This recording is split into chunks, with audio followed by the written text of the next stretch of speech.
తాడేపల్లిపాలెం మండలం పంచాయతీ. నా పేరు గుండం పద్మావతి. మేము దేవీపురంలో ఉంటాం. మాకు కొత్త సంఘం కాలనీ కట్టించి 30 సంవత్సరాలు అవుతుంది. చంద్రబాబు నాయుడు గెలిచినప్పుడు మాకు ఇల్లు సహాయం చేశారు, కరెంట్ సహాయం చేశారు. కానీ రోడ్ల మధ్య లేవు. మాకు రోడ్లు రావాలంటే చాలా అర్జీలు పెట్టాము, రాలా. మరి మా కాలనీ అంటే పథకాలు అవుతుంది.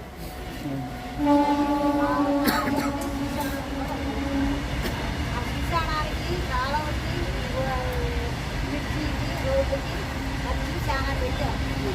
కానీ మా మాట ఎవరు పట్టించుకున్నామో లేదు. నువ్వు ప్రెసిడెంట్వా, నువ్వు సెక్రటరీవా, నువ్వేం లేదువా? నేను సెక్రటరీ కాదు, ప్రెసిడెంట్ని కాదు, దేని కాదు. సంఘంలో సభ్యురాలు నేను. నా కులంలో నేను సభ్యురాలు. నా వాళ్ళు చనిపోయినా, నా వాళ్ళు తెలియపోయినా, చాలా కాకపోయినా నేను తిరుగుతున్నా నా వాళ్ళ గురించి. కానీ నా చేయాలి. నీకు ఉద్యోగం ఇచ్చింది దేనికి? నువ్వు నా వాళ్ళకి సహాయం చేయడానికి, నా వాళ్ళకి నా మేలు చేయడానికి నువ్వు చేసింది చెప్పి నేను మాట్లాడాను. ఆయన మాట్లాడేటప్పుడు ఏమో ఈడీ లాగుతున్నాడు, నేను మాట్లాడేటప్పుడు ఈడీ కట్టేమని అడిగాడు నన్ను. సార్ నువ్వు ఈడీ కట్టేయద్దు, నువ్వు కట్టని ఈడీ. నేను మాట్లాడే ఆ కంటకానికి వెళ్ళాలి మాట్లాడి. అప్పుడు నా పని ఎందుకు అవ్వదు నేను చూస్తానని చెప్పి, నువ్వు కేసు పెట్టాలన్నా కాబట్టి నేను అందరం వెళ్తానని చెప్పి మాట్లాడేది. నాలో ఉన్న బాధ అది, నాలో ఉన్న వేదన. నా వాళ్ళకి ఎందుకు సహాయం చేయరు మీరు? ఈ రోజుకి వెనకబడిపోయి ఉన్నారు నా వాళ్ళు. కట్ట మీద కానీ ఎక్కడ ఏమి ఆధారాలు లేవు. లేనప్పుడు నా వాళ్ళకి ఎందుకు సహాయం చేయరు మీరు? వస్తున్నా రాసుకుంటున్నా, రాసుకుని సరిపోయిద్దా ఏమండి? రాసుకుని సరిపోయిద్దా? ఎన్ని పుస్తకాలు తిరిగిపాటు, ఎన్ని పెన్ను అరిగిపాటలేదు. ఎంతమంది రాదు మీ కాలనీకి? ఆ ఓట్లప్పుడు వచ్చి అడుగుతున్నారు మీరు. ఏది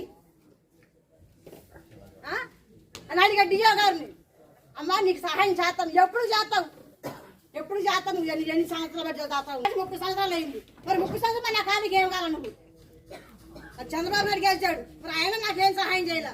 మరి జగన్ గెలిచాడు, మరి ఆయన నాకు సహాయం చేయలే. మరి ఎంతకాలం చూసా నేను? నా పిల్లలు చచ్చిపోయింది కాళ్ళలో పడి. మొత్తం దానికి నష్టం ఎవరు? నువ్వు కడతావా?